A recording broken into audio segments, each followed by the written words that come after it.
Telangana digital media మాజీ director Dilip కొనతంను నిన్న cyber crime పోలీసులు అదుపులోకి తీసుకోగా ఇవాళ ఉదయం ఆయన విడిచిపెట్టారు. అవసరమైతే మళ్లీ విచారణకు హాజరు కావాలంటూ నోటీసులు కూడా జారీ చేశారు. సీఎం రేవంత్ రెడ్డి ప్రభుత్వంపై సోషల్ మీడియాలో విద్వేషాలను రెచ్చగొట్టేలా అనుచితంగా పోస్టులు పెట్టిన కారణంగా ఆయనను సైబర్ క్రైమ్ పోలీసులు అదుపులోకి తీసుకున్నారు. బీఆర్ఎస్ ప్రభుత్వ హయాంలో మాజీ మంత్రి కేటీఆర్ ప్రధాన అనుచరుడిగా బీఆర్ఎస్ ఐటీ సెల్లో దిలీప్ కీలక బాధ్యతలు నిర్వర్తించారు.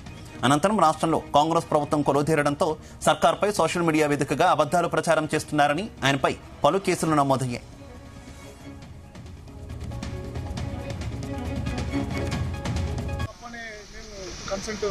ఇన్వెస్టిగేషన్ ఆఫీసర్ చెప్పాము అది తప్పని ఏం చేస్తారో చూడాలి. దిలీప్ గారు ఐపీ నుంచి స్క్రైబ్ లో ఎవరైతే పోలీసు అధికారులు ఏదైతే చెప్తున్నారో ఆ ఇన్వెస్టిగేషన్ లో కావచ్చు ఆయన పర్సనల్ ఐడి నుంచి పెట్టలేదు. గతంలో కూడా చిక్కడపల్లి పోలీస్ స్టేషన్ లో దిలీప్ అరెస్ట్ కావడం జరిగింది. తెలుగు స్క్రైబ్ కి సంబంధించి పోస్ట్ పెట్టినప్పుడే కదా గతంలో చిక్కడపల్లి తెలుగు స్క్రైబ్ హైకోర్టుకి వెళ్ళాము, క్వాష్ ఫైల్ చేసాము. అది ఇప్పటికి పెండింగ్ ఉంది. అదే అందులోనే ఐటీ యాక్ట్ సంబంధించి కొన్ని సెక్షన్స్ పెట్టారు, బిఎన్ఎస్ సంబంధించి కొన్ని సెక్షన్స్ పెట్టారు. ఇప్పుడు అరెస్ట్ అని చెప్పారా పోలీసులు? మాకు తెలిసింది పూర్తిగా మాకు ఇంటిమేషన్ ఇప్పటి వరకు లేదు, అరెస్ట్ అని మాత్రం తెలిసింది. అనేది ఇల్లీగల్ డిటెన్షన్ కింద వస్తుంది. గ్రౌండ్స్ ఆఫ్ అరెస్ట్ కూడా ప్రాపర్ గా వాళ్ళు ఏం చేస్తున్నారో తెలియదు మాకు. దాని మీద మేము ఛాలెంజ్ చేస్తున్నాం. ఇదే విషయానికి సంబంధించి మరింత సమాచారం మా బ్యూరో చీఫ్ నరేందర్ అందిస్తారు. Narender. Right Shiva, good morning. Digital media మాజీ డైరెక్టర్ కొనతం దిలీప్ నిన్న మధ్యాహ్నం అరెస్ట్ అయినటువంటి విషయం తెలిసిందే. సిసిఎస్ పోలీసులు ఆయనను అరెస్ట్ చేసి దాదాపు 2-3 గంటల పాటు ఆయన ఎక్కడున్నాడు ఏంటి అనే విషయాన్ని చెప్పడంలో కూడా చాలా జాప్యం చేసినటువంటి సందర్భం అయితే మనం చూసాం. అయితే గతంలో బీఆర్ఎస్ పార్టీ ప్రభుత్వం అధికారంలో ఉన్నప్పుడు 9.5 సంవత్సరాల పాటు ఆయనే డిజిటల్ మీడియా డైరెక్టర్ గాను, అదేవిధంగా ఐటీ సెల్ కూడా ఆయన పనిచేశారు. కేటీఆర్ కు చాలా దగ్గర సన్నిహితుడిగా కూడా సోషల్ మీడియాకు రాష్ట్ర మొత్తం ఇన్ఛార్జ్ గా కూడా ఆయన వ్యవహరించినటువంటి సందర్భం ఉంది. అయితే ప్రభుత్వం మారిపోయిన తర్వాత, కాంగ్రెస్ ప్రభుత్వం అధికారంలోకి వచ్చిన తర్వాత ప్రభుత్వం చేసేటువంటి ఏ పథకమైనా, ఏ సంక్షేమ పథకమైనా నడుస్తున్న సమయంలో సోషల్ మీడియా ద్వారా దాన్ని ఓవర్కమ్ చేస్తూ, లేదంటే దాన్ని తప్పుపడుతూ సోషల్ మీడియాలో తప్పుడు కథనాలు అల్లుతున్నట్టుగా కాంగ్రెస్ పార్టీకి సంబంధించిన మంత్రులు కానీ ఇప్పుడు చెప్తున్నారు.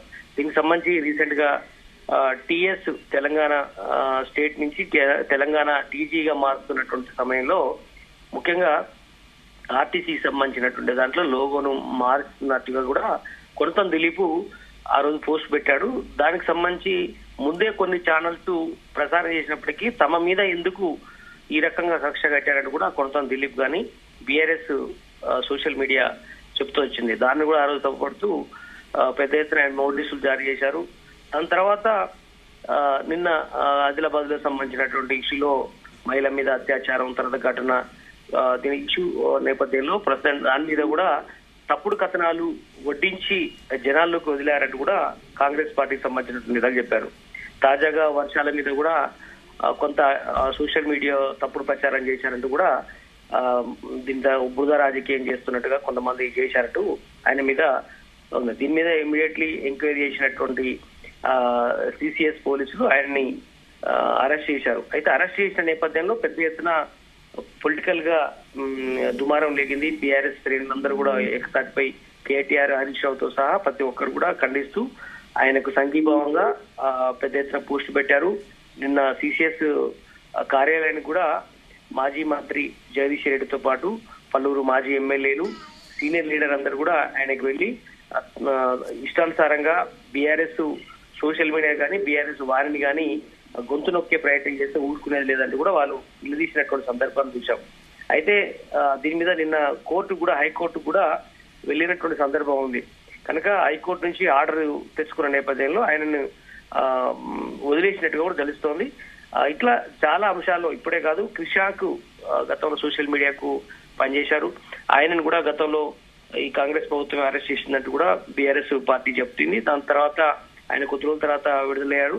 దాని తర్వాత ఇప్పుడు నిన్న కొనతం దిలీప్ తెలంగాణ వాదిగా, అదేవిధంగా డిజిటల్ మీడియాకు మాజీ డైరెక్టర్ గా పనిచేసినటువంటి ఆయన ప్రజెంట్ ఆయన అరెస్ట్ చేయడం, దాని తర్వాత ఈ పెద్ద ఎత్తున దుమార నేపథ్యంలో పోలీసులు ఆయన వదిలిపెట్టిన నేపథ్యంలో ఇప్పుడు కొంత సద్దుమణిగినట్టు తెలుసా. దీని మీద ఇంకా ఫర్దర్ యాక్షన్ ఎట్లా ఉంటుందో చూడాల్సిన అవసరం ఉంది.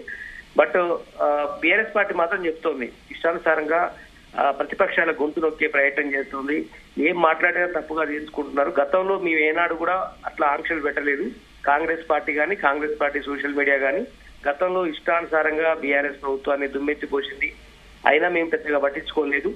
సోషల్ మీడియా కొన్ని యూట్యూబ్ ఛానళ్ల వల్ల మేము ప్రభుత్వం కోల్పోయామని కూడా కేటీఆర్ చెప్పారు.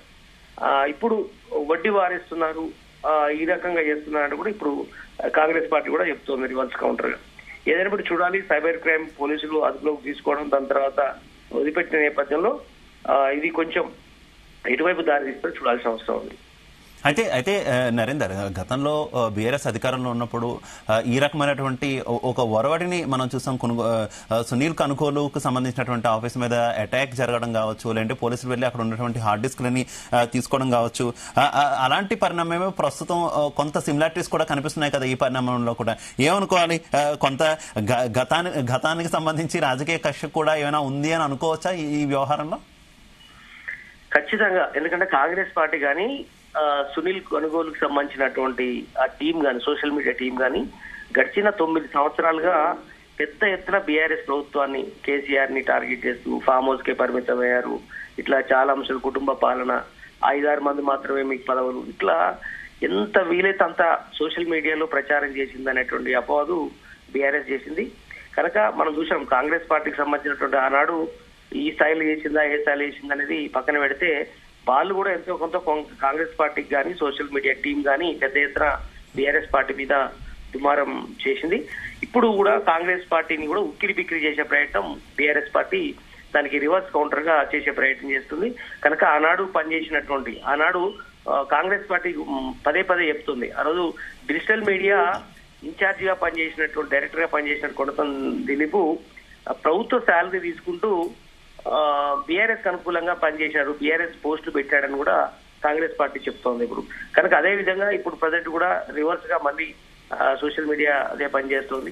ఏదైనప్పుడు కూడా చూడాలి, దీని మీద పెద్ద ఎత్తున దుమారం నేపథ్యంలో ప్రతి అంశాన్ని సోషల్ మీడియాలో పెట్టి బదనాం చేసే కార్యక్రమం చేస్తున్నట్టు కాంగ్రెస్ సంబంధించిన సీనియర్ లీడర్ చెప్తున్న నేపథ్యంలో నిన్నైతే ఎంక్వైరీ చేసిన తర్వాత సైబర్ క్రైమ్ పోలీసులు అదుపులో తీసుకున్నారు.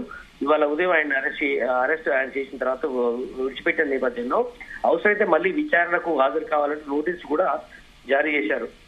బట్ సీఎం రేవంత్ రెడ్డి ప్రభుత్వంపై సోషల్ మీడియాలో వేరే విద్వేషాలు రెచ్చగొట్టే విధంగా అనుచితంగా పోస్టులు పెట్టిన కారణంగానే ఆయనను సైబర్ క్రైమ్ పోలీసులు అదుపులో తీసుకున్నట్టుగా కూడా కొంతమంది చెప్తున్నారు. చూడాలి దీని మీద ఫర్దర్ గా ఎట్లాంటి లీగల్ యాక్షన్స్ ఉంటారు.